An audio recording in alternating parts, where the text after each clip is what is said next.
Okay, so how to be a writer, part 3, I guess you could say now.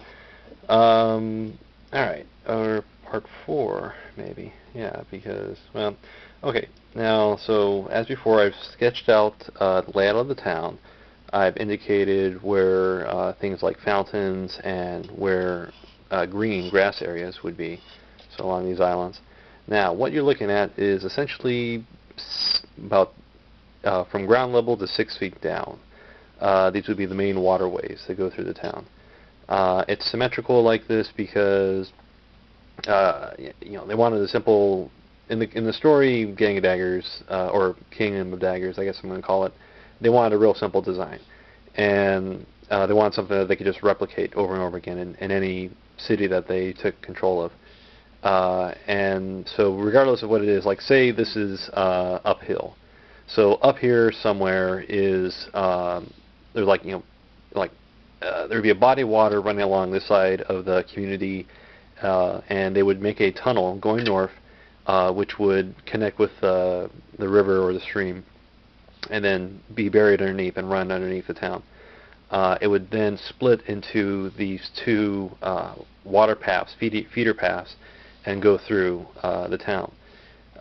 It would split at intersections, and so basically along these are two spaces across these little roads. So on one side would be the fresh water, and on the other side is going to be the drainage. But like I said, this is 6 feet down.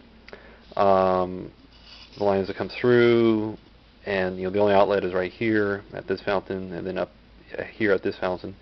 And then there's water access to all the buildings along this courtyard or this main plaza.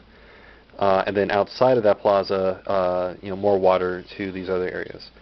And as you can see, just continuation. So it's grid. It's redundancy is built in everywhere.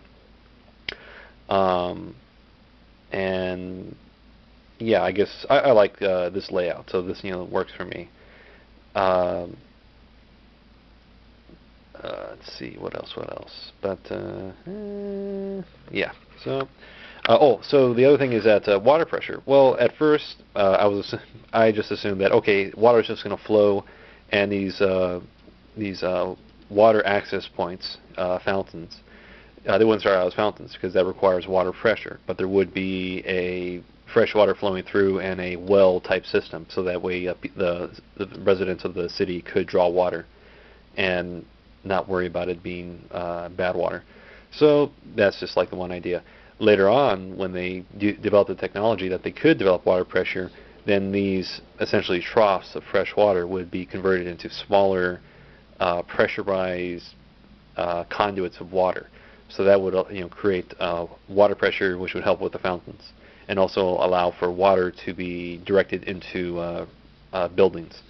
So that's like the evolution. So as the technology progresses, it's established within this system that okay, it just takes a few changes to upgrade everything to the next level, and that's what I got. So like I said, from ground level to 6 feet, 3 to 6 feet down, you could say.